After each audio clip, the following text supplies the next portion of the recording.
Good evening, and thank you so much for listening to our talk on the immune system and on low dose naltrexone. I'm going to focus on the happy hormones, the endorphins, and the brain immune system connection.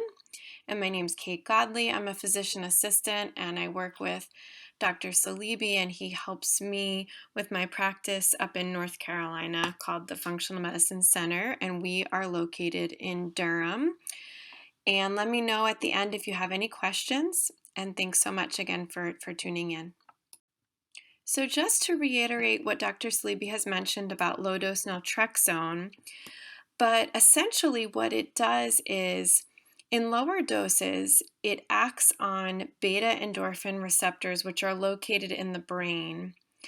And essentially, at higher doses, it can have side effects of anxiety and insomnia, and sometimes is not tolerable at higher doses, like around 50 milligrams.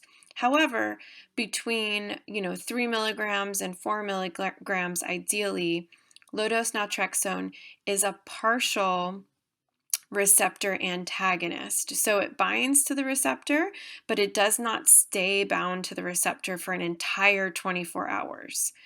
So if you're not a biochemistry nerd, what that means is that essentially you have a lot of the benefits of naltrexone boosting endorphins in the brain without having the side effects of having to take a higher dose. And it turns out that the low dose naltrexone book, the LDN book, as well as the LDN Trust, there are often accounts in this literature where patients actually find that even skipping a dose once a week to completely open up the beta endorphin receptors really helps to reset the immune system, and they feel much better if they approach the dose this way. So not everyone does skip a dose. However, some patients do find that this helps. Next, I just wanted to mention that once you attach a chemical to the receptor, then you trigger release of endorphins into the body. So, what are endorphins? They're basically endogenous, which means our own production or the body's own biochemical version of morphine. So, morphine is an analgesic, but it also has this euphoria effect, and we are going to talk in just a minute about why endorphins actually help the immune system. The last thing I wanted to say on this slide is just that LDN is still considered an opioid receptor antagonist, but again, it's only for a short duration. And we know that LDN increases levels of endogenous opioids. So again, don't get thrown off by that word endogenous. It just means that's what your body makes. So your own natural opioids. So because I started my career in HIV, I just wanted to bring up a little bit of history of low-dose naltrexone in this country. And essentially in 1985, Dr. Bernard Bahari, he was working at a SUNY hospital in New York, but also he worked for Harvard University Medical Center.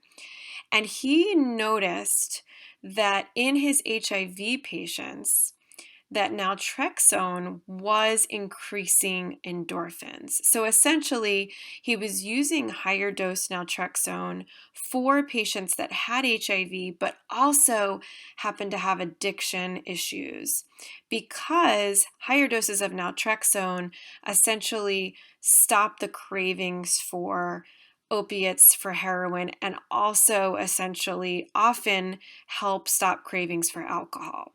So he kind of accidentally noticed that naltrexone was increasing endorphins, and this was actually changing the patient's immune system for the better. So in HIV, we talk a lot about T cells, and specifically CD4 is the type of T cell. And in someone with AIDS, we expect to see the CD4 cell count to fall to below 200. And Dr. Bahari noticed that his patients that were taking naltrexone, their T cells were not falling as quickly as the other patients.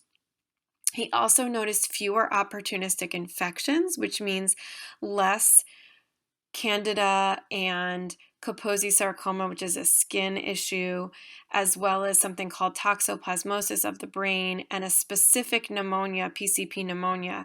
So he noticed a lot less of these infections in patients that were taking naltrexone. So again, that was pointing him to the immune system. And he figured there was something going on with naltrexone actually altering the immune system of these patients. He also measured and did a study and found that the level of interferon alpha was actually lower in these HIV patients. This is really important, and we're going to get back to interferon alpha at the end of my talk, but I'm bringing this up because we know interferon alpha is bad. Essentially, over long periods of time, if you have an elevated interferon alpha, you develop vascular and kidney disease. So Dr. Bahari was excited that he had found something to lower the level of this inflammatory protein called interferon alpha. And again, he was doing a study in which he was comparing patients taking naltrexone to patients who were not taking naltrexone or the placebo group. So this was a pretty good study, and he went on to promote the use of low-dose naltrexone for immune system modulation, and I'm very thankful that he did. And so just to dive a little bit deeper into what Dr. Salibi has already mentioned, we know that LDN acts on opioid receptors. We've already covered that. It increases the release of something called beta endorphins. It also has the ability to reduce pro-inflammatory cytokines, and we also call these pro-inflammatory proteins. So essentially, cytokines are molecules that increase inflammation in the body. And we need inflammation temporarily when we are exposed to, say, a parasite or a bacteria or a virus. But chronic inflammation is the problem, right? In all of our patients with autoimmune disease, whether it be type 1 diabetes or Hashimoto's or psoriasis or MS, we're always talking about lowering inflammation in the body, lowering systemic inflammation. Lastly, we know that LDN also regulates something called opioid growth factor. And Dr. Salibi did mention this, so I'm not going to get into this too much farther. So I want to back up for a moment and just imagine that you're sitting in my office and it's the first time we've met and you have an autoimmune diagnosis. You have something like lupus or MS or psoriatic arthritis or rheumatoid arthritis, and we are talking about low-dose naltrexone. So the first thing that I explain to patients is that we need endorphins, and oftentimes those of us with autoimmune disease actually have a lower amount of endorphins in our body from our brain. And so essentially, we are trying to boost the amount of endorphins that we have circulating, and why we will get to in just a minute. But I just want to mention what they are. So they're basically a group of hormones secreted within the brain and the nervous system. They have a number of different functions. They are peptides which activate the body's opiate receptors and cause an analgesic effect. Traditionally, we release endorphins between like 2 and 4 a.m., but there have been studies that have shown that some patients release endorphins until 10 a.m. However, suffice to say that the endorphins are being released in the brain during a time period when either we're typically sleeping or it's early in the morning. Next, they relieve pain or stress and they boost happiness. So, of course, if we can find a safe medication or herb to boost happiness, let's go ahead and use it, right? And essentially, there are 4 primary chemicals in the brain that affect happiness.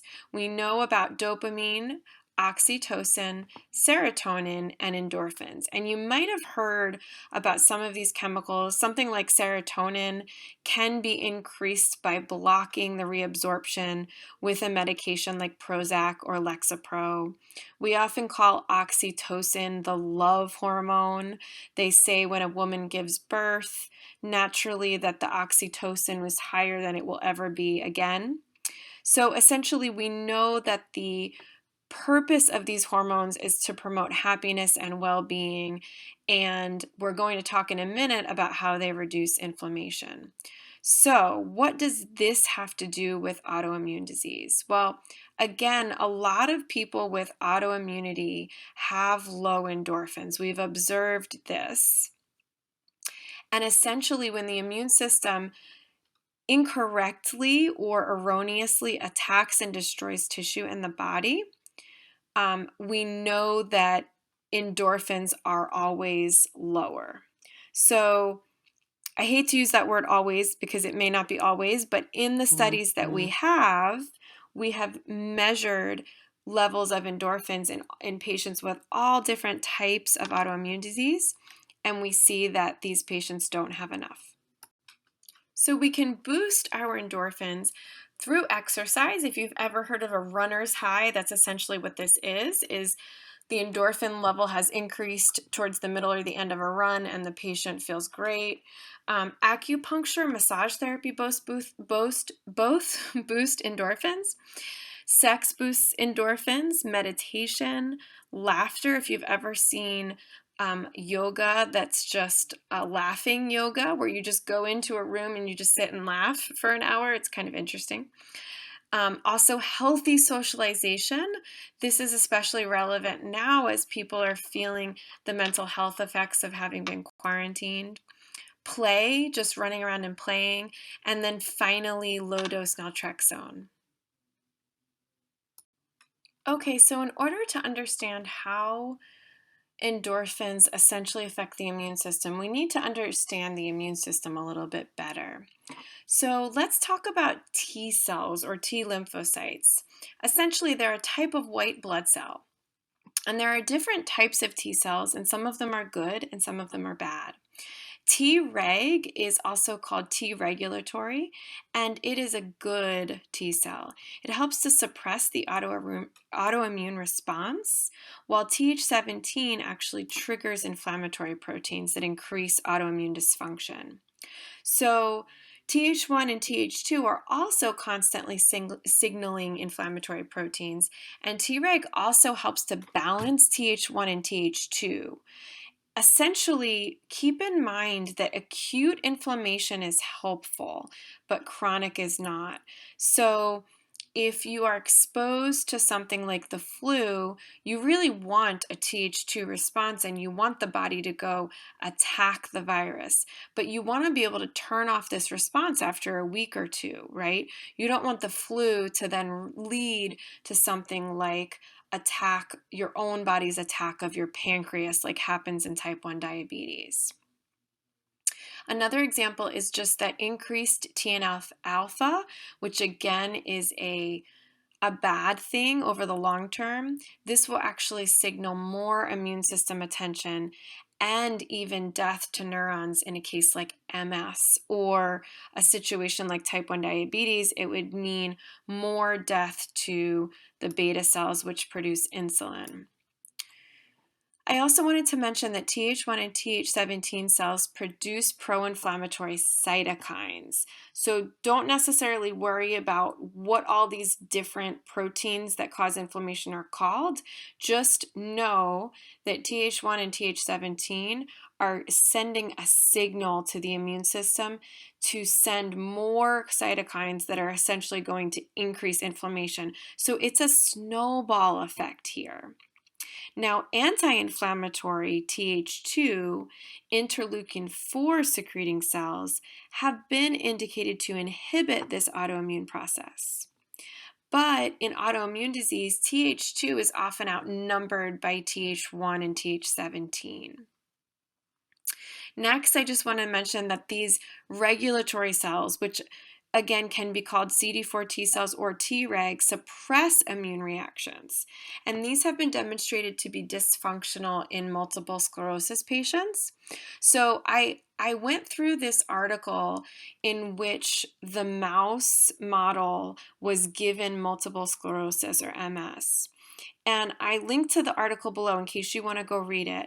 But what it basically told us was that IL-4, which is secreted by the Th2 cells, can turn off the autoimmune process. So this is a beautiful thing. And essentially, this is where all the research is going in MS, is figuring out a way to turn off this cascade of events in which the inflammation and the death of the neurons becomes worse and worse. So this study was awesome because they gave LDN to the mice, and after 40 days, they reduced the number of CD3 and CD4 T cells that were found attacking the myelin sheath. So basically, the LDN directly turned off the autoimmune process. And this is what we're hoping it will do in all of our patients. So this slide is actually just a quick study, which is linked in the notes. And essentially, this study suggests that the reason why patients with autoimmune disease have lower amounts of endorphins is because they have essentially run out of these endorphins. And so just check out that last bullet point. In autoimmune disorders, the enhanced cytokine level may, via stimulation of the production of beta endorphins, exert a negative feedback. And so essentially, what's happening is the inflammation chronically is actually using up all of the release of the beta endorphins. So you have a perfect storm of events where you've had something like, for example, Epstein-Barr virus has triggered a cytokine response, and this elevated cytokine response over a number of years has essentially stimulated the beta endorphins to be released from the brain to try to help. However, after years and years and years of this happening, you run out of beta endorphin production and you essentially burn out. And this is when LDN can be really helpful. And so essentially, the immune system is directly connected to the endorphins. And the way it's connected is that most immune system cells actually have endorphin receptors. And endorphins stimulate the immune system by activating the white blood cells to help us to help protect us against disease.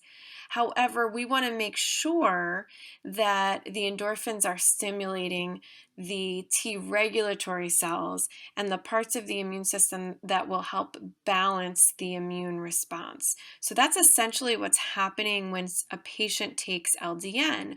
We are taking a medication which balances the dysfunction and essentially makes the immune system functional again. So this is really important because things like prednisone and Humira and Enbrel and these other biological agents, they are not really getting to the root cause of the problem, right? They're not correcting the autoimmune or the immune system dysfunction. They're simply suppressing parts of it. And essentially, especially during times when we have COVID or the flu or any sort of viruses or bacteria and you live in the real world, you don't want to go out there taking immunosuppressants if instead you could have taken a medication that would have essentially balanced the immune system and corrected the dysfunction. I also just wanted to mention that it is shown that lymphocytes have these surface receptors, I've already mentioned that, and endorphins could be considered immunomodulators. And that word immunomodulator basically just means we're going to use it in the body to fix the immune system dysfunction. And the last thing is just, I kind of glossed over it, but T cells are essentially going to turn into good or bad at some point. And so T cells all kind of start with the same stem cell. And if we're taking low-dose naltrexone, we have a much better chance of producing more of these Treg cells, which will help to balance the immune system, and we're going to produce less Th17 cells. So there are really not many other pharmaceuticals, or no other pharmaceuticals that I can think of that do this. Low-dose naltrexone is the only one. Now, having said that, out of 100 patients that I've prescribed low-dose naltrexone to, a couple of them, two or three, have actually had side effects and they could not continue the medication. So let's talk about what to do if that happens. So Dr. Samuel Yanuk is actually in Chapel Hill, so he's near me in North Carolina, and he does a great job, I think, of explaining the immune system to patients. But one of the things, two of the strategies that he mentions, if you can't take low-dose naltrexone for actually regulating Th17 or these cells that have gone haywire, is to promote these regulatory T cells or Treg.